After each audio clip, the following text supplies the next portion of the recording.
स्वागत करते हैं आप लोगों के आपके अपने चैनल पे। आज हम बात करने वाले हैं बिहार लाइब्रेरी वैकेंसीज़ के बारे में। बहुत सारी रूमर्स फैली हुई है कि वैकेंसीज इतनी आने वाली है, वैकेंसीज इतनी आने वाली है। उन सब सारे चीज़ों के बारे में आज हम बात करने वाले हैं। ठीक है दोस्तों, चलिए तो वीडियो को स्टार्ट करते हैं और आज बात करते हैं इस वीडियो में क्या क्या इंपॉर्टेंट रहने वाली है कि कितने पद आने वाले हैं उसके बारे में। जो सबसे इम्पॉर्टेंट चीज़ है जो लोगों के लिए मैं ये वीडियो लेके आ रहा हूँ वो चीज़ें है कि क्या बिहार बीटेड जो है क्या इसकी कोई पात्रता होगी या फिर सीटेट के जैसा ही है, कोई पात्रता ज़रूरी है। क्योंकि आप देख रहे होंगे कि न्यूज़ में आ रहे होंगे कि हाँ इसका ये लेगा, कभी कोई बोल रहा है कि इसका जो है बीटेड नहीं लेगा। वो सब सारी चीज़ें इसके बारे में मैं ये जानकारी दूंगा। साथ ही साथ में जो अपेयरिंग वाले स्टूडेंट है जो लास्ट ईयर में एडमिशन कर है या फिर ये देने वाले होंगे, क्या वो इसके लिए एलिजिबल होंगे, वो सारी महत्वपूर्ण जो आपके क्वेश्चंस है उसके ऊपर हमारे ये वीडियो रहने वाला है। मैंने बहुत सारी जगह पे देखा तो ये दोनों चीज़ के बारे में, इनके बारे में तो कुछ लोग चर्चा करते भी है, इसके बारे में तो चर्चा कर भी नहीं रहे। तो मैं सारी चीज़ लेके आऊँगा, सारी चीज़ प्रूफ के साथ में बताऊँगा। ठीक है, चलिए आगे बढ़ते हैं। सबसे पहले अगर मैं बात कर लूँ तो ये देखिए 7,000 पद के बारे में। ठीक है, देखिए मैं सबसे पहले एक चीज़ बता दूँ कि ये जो चैनल है मेरा, ये कोई कोर्स बेचने वाला चैनल नहीं है। तो मैं आपको कुछ चीज़ें पॉइंट पहले क्लियर कर दो दोस्तों। बहुत सारे टीचर्स बोल रहे हैं वैकेंसी आप स्टार्ट कर दो, ये तैयारी स्टार्ट कर दो, वो तैयारी स्टार्ट कर दो, ये तैयारी। देखिए मैं आपको एक चीज़ें क्लियर कर देना चाहता हूँ। उससे उससे पहले मैं आप लोगों के सामने एक चीज़ क्लियर कर दे रहा हूँ। देखिए जो नोटिफिकेशन यहाँ पे आया हुआ है, ठीक है, कि यहाँ पे कि आपका जो बहाली आने वाला है, सॉरी जो सीट मांगी गई है, ऐसा नहीं है कि ये फर्स्ट टाइम मांगी गई है दोस्तों। ठीक है, ये ऐसा नहीं है कि फर्स्ट टाइम मांगी गई है। पिछले साल भी कुछ ऐसे ही नोटिफिकेशन हमारे सामने आए हुए थे कि सीटें मांगी गई है बट वैकेंसीज क्या हुआ, कुछ नहीं आया हुआ। तो जो लोग अभी चक्कर में पड़े हुए हैं कि क्या मुझे कोर्स परचेज करनी है, क्या मुझे कोर्स खरीद लेनी चाहिए, तैयारी में लग जानी चाहिए, मैं आप सभी को सलाह दूंगा सबसे पहले आप नोटिफिकेशन का इंतजार कर दीजिए। 15 दिन 20 दिन में आपको क्लियर हो जाएगा कि क्या होने वाला है क्या। क्योंकि देखिए इसमें दो महत्वपूर्ण चीज़ें भी निकल के आ रही हैं। ऐसा नहीं एक नोटिफिकेशन नहीं आएगा, क्योंकि इलेक्शंस हैं, साथ ही साथ में कुछ लोग आंदोलन भी कर रहे थे। ठीक है, तो हो सकता है कि बीपीएससी ट्री में भी इसका ये आके जुड़ के आ सके। ठीक है, ये चीज़ें मैं आप सबसे पहले क्लियर कर लो। जहाँ तक रहा कोर्स खरीदने के बारे में, मैं किसी भी कोचिंग के खिलाफ नहीं हूँ, इन्हीं लोगों के भी खिलाफ नहीं हूँ। तो अगर आप लोग प्रिपरेशन अभी खुद करना चाहते हो तो आप खुद से सबसे पहले यूट्यूब से भी बहुत सारी वीडियोस पड़ी रहती है, आप वहाँ से खुद से स्टार्ट करो। क्योंकि अभी आपने पैसा फंसा दिया, उसके बाद चला वैकेंसीज आई ही नहीं। मैं ये नहीं कह रहा हूँ कि नहीं आएगी, मान लीजिए अभी नहीं आई तो आपका तो पैसा फंस जाएगा, टाइम फंस जाएगा, क्योंकि आपने कोर्स परचेज कर लिया। तो उसकी जगह पे आप खुद सिलेबस को देखना स्टार्ट कर दो, अदर स्टेट्स के बारे में सारी चीज़ें मुहैया करवा दूंगा। ठीक है, कि कैसे आपको प्रिपरेशन करनी है, कैसे क्या करनी है, वो सारी चीज़ें मैं बता दूंगा। तो मेरा जो अभी एक सिंपल सा चीज़ ये है कि आप अभी नोटिफिकेशन का इंतजार करें, अभी कोर्स को परचेज ना करें, अभी 15 दिन 20 दिन कम से कम इंतजार कर लें। ठीक है, चलिए पहला चीज़ तो आपका ये क्लियर हो गया दोस्तों। अब सेकेंड चीज़ के बारे में बात कर लेते हैं कि आपके सामने जो सेकेंड चीज़ें है वो क्या है। आपके सामने है ये बीटेड और सीटेड की क्या ज़रूरत है या नहीं है। ठीक है, बीटेड और सीटेड के बारे में तो इसको मैं कुछ नोटिफिकेशन के माध्यम से आपके सामने मैं ये चीज़ें देने वाला हूँ, रखने वाला हूँ। चलिए मैं नोटिफिकेशन दिखा रहा हूँ। चलिए दोस्तों, मैं ये आप सभी के सामने जो मैं लेके आया हूँ वो आप सभी के सामने ये है। ये आपके सामने है राजस्थान के जो लाइब्रेरियन आए हुए हैं वैकेंसीज उसके बारे में मैं आप सभी को दिखा देता हूँ। देखिए यहाँ पे ये नोटिफिकेशन मैंने डाउनलोडिंग करके रखा हुआ है। ठीक है, अड्डा से मैंने नोटिफिकेशन डाउनलोडिंग करके रखा। ठीक है, ये ऑफिशियल नोटिफिकेशन है, आप यहाँ पे देख सकते हो वैकेंसीज के बारे में चर्चा की गई है। बट मैं आपको क्वालिफिकेशन सबसे पहले दिखा दूँ कि क्या सीटेड या बीटेड जो होने वाली है वो चीज़ इसमें है।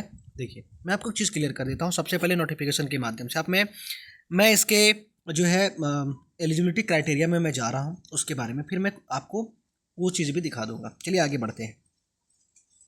अब दिखाने के लिए मैं लेके जा रहा हूँ यहाँ पे, तो ये सारी चीज़ें हैं जो हमारी इंपॉर्टेंट की चीज़ें हैं वो देखिए मैं दिखा रहा हूँ। एक मिनट वीडियो में बने रहिएगा दोस्तों। देखिए यहाँ पे आप सभी के सामने क्या चीज़ें हैं सो देख सकते हो आप। ठीक है, देखिए यहाँ पे क्या चीज़ें यहाँ पे आप सभी के सामने हैं। क्या क्या सबसे पहले क्वालिफिकेशन मांगी गई है, senior secondary with certificate in library science. ठीक है, या फिर bachelor in library and information science यानी कि ब्लिस जिसको बोलते हैं। ठीक है, या फिर diploma in library and information science recognised by the National Council of Teacher Education government. ठीक है, एजुकेशन गवर्नमेंट, इसके बारे में यहाँ पे चर्चा की गई है। साथ ही साथ में क्या चर्चा किया गया सेकेंड में कि देवनागरी लिपि में लिखे हिंदी में कार्य करने का ज्ञान एवं राजस्थान की संस्कृति का ज्ञान हो। ठीक है। चलिए, ये 2 चीज़ें जिसमें लिखी हुई थी। तो क्या यहाँ पे बोला गया कि आपका राजस्थान का जो रीट होता है उसके लिए आपको ये निकालना होना चाहिए या फिर कोई और भी एलिजिबिलिटी। यहाँ पे सिंपली क्या मांगा गया है, ब्लिस होना चाहिए, डिप्लोमा होना चाहिए, सीनियर सेकेंडरी के साथ में आपका होना चाहिए, ठीक है। और साथ ही साथ में आपको देवनागरी लिपि में होनी चाहिए क्योंकि आपकी वहाँ की लैंग्वेजेज है, ठीक है। जैसे बिहार की भी है हिंदी भाषा, तो देवनागरी में आपको नॉलेज होना चाहिए, साथ ही वहाँ संस्कृति का ज्ञान होना चाहिए। चलिए, अब मैं आगे बढ़ता हूँ, एक चीज़ और मैं दिखा दे रहा हूँ, ठीक है। मैंने क्या बोला, मैं जो भी वीडियो लेके आऊँगा सारी प्रूफ के साथ रहेगी। वीडियो थोड़ी लंबी बनेगी बट ऑथेंटिक जानकारी स्टूडेंट के भीतर जानी चाहिए। चलिए आगे बढ़ते हैं।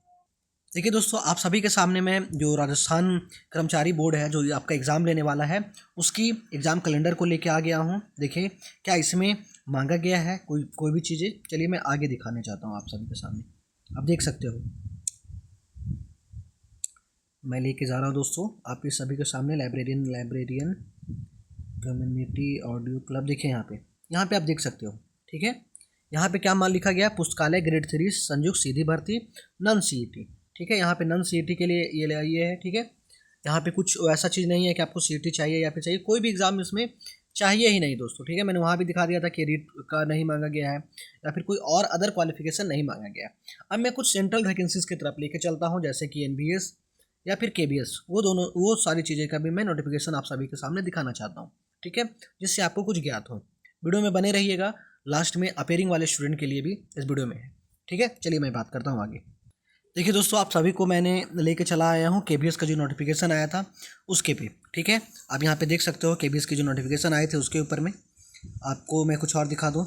यहाँ पे सब्जेक्ट्स में सबसे पहले प्राइमरी टीचर्स हो गए, असिस्टेंट जूनियर, ठीक है, stenographer junior senior assistant. Librarian की वैकेंसीज देखिए, यहाँ पे लाइब्रेरियन की वैकेंसी आप सभी के सामने दिख रही होगी, ये वैकेंसीज थी, ठीक है, टोटल 355। चलिए अब आगे बढ़ते हैं।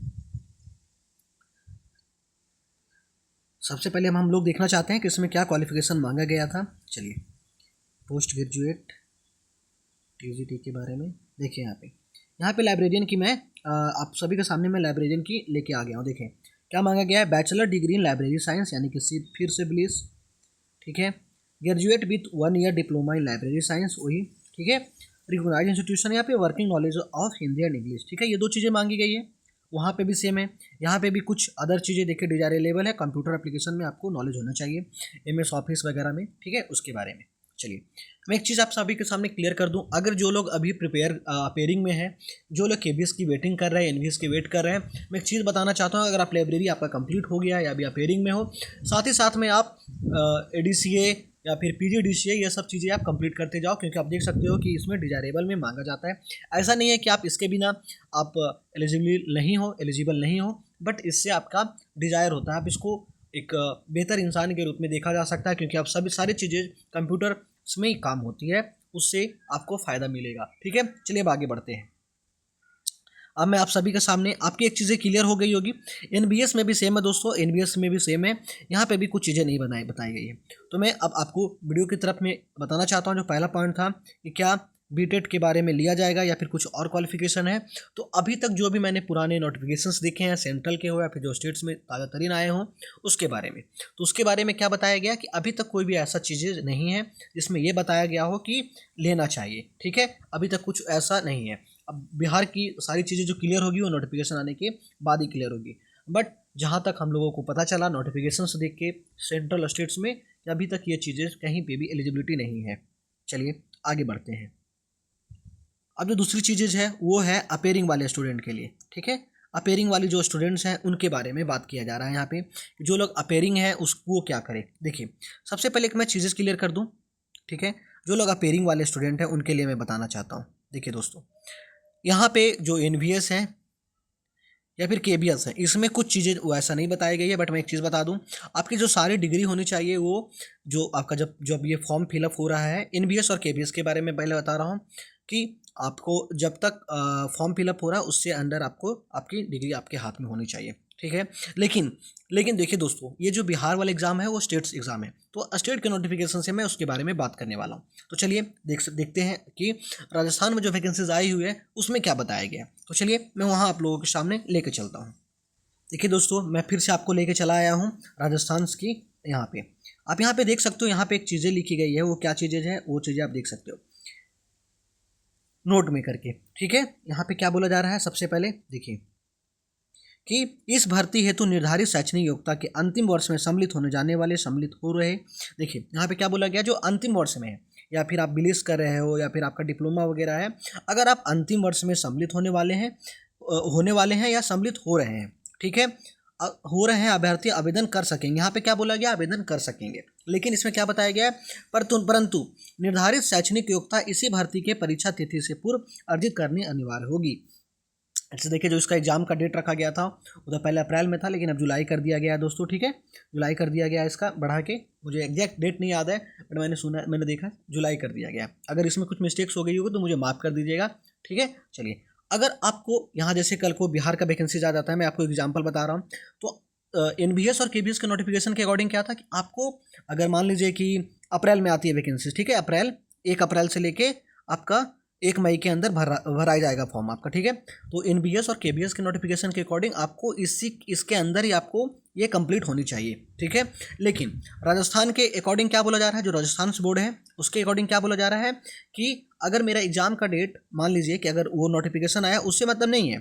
ठीक है, अगर मैंने जो बिहार है वो आपका एग्ज़ाम जो है वो आपका 2 अगस्त को मान के चले ले जा रहा है। ठीक है, तो आपको 2 अगस्त से पहले जो है आपके पास डिग्री होनी चाहिए, आपकी डिग्री कंप्लीट होनी चाहिए। ठीक है, तभी आप आगे जब DV के लिए जाओगे तब आपको फ़ायदा करेगा, नहीं तो आप इससे डिस्क्वालीफाई हो जाओगे। तो मुझे उम्मीद है कि मैंने जो 3 चीज़ें इंपॉर्टेंट चीज़ें हैं कि आपको कोर्स परचेज़ करनी चाहिए, वैकेंसीज़ के बारे में, या फिर जो आपकी BTET के बारे में कि क्या कोई आप पता था परीक्षा होगी, या फिर अपेयरिंग स्टूडेंट है, मैंने आप सारी जो महत्वपूर्ण क्वेश्चंस थे उसके जवाब दे पाए। अगर मेरी से कुछ मिस्टेक्स हुई होगी तो आप सिर्फ कमेंट में जाके ज़रूर बताएंगे, मैं इसका हमेशा आभारी रहूँगा। Thank you so much.